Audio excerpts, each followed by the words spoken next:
Welcome to 60-second sales advice. Today, I want to talk about building a sales process and keeping it really simple. Now, some of us feel like we're already selling enough. We're already asking good questions and we're getting the level of fee growth that we want to get. So why build a sales process? Why reinvent the wheel? Ain't broke, don't fix it, all that sort of stuff. Well, something tells me that you wouldn't give that same advice to a client of yours. Something tells me that if one of your clients felt they were doing pretty well in an area that you cover, you would still back yourself, back your firm to add value to that client. So why is it when it comes to selling our own stuff, we don't add process in, we don't iterate? Well, here's the good news. Building a sales process can be really simple. I want to start by giving you 3 things you can do today to add a little bit more process to how we engage with clients on new services. Number 1, run a gap analysis in your client base.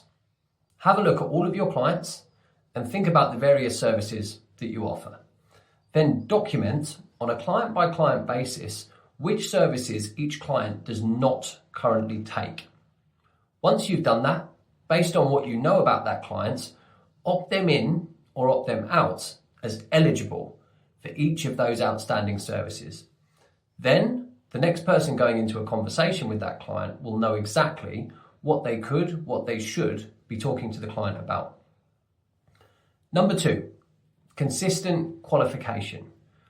When we're having these conversations, we want to think about how we start talking to clients about new services.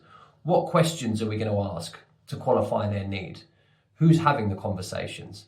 Let's make sure that everybody speaking to clients about new services is asking the same questions, but also documenting the answers they get to those questions so that we have consistency and so that we can learn from the answers we get from those clients.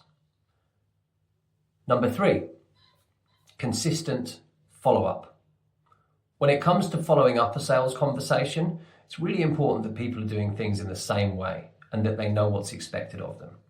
So within your team, make sure people know what good follow-up looks like. How should they be following up after a sales conversation? How often should they be following up after a sales conversation? And what documentation should they be sharing to support a client's decision? So there's 3 things that you can try to build a little bit more process into how we sell, into how we grow our revenue. Try those. At best, you're going to sign some new deals. You're going to see some increase in profitability. At worst, you're going to have a little bit more consistency in your process and you're going to have a little bit more data that you can review. Let me know how you get on.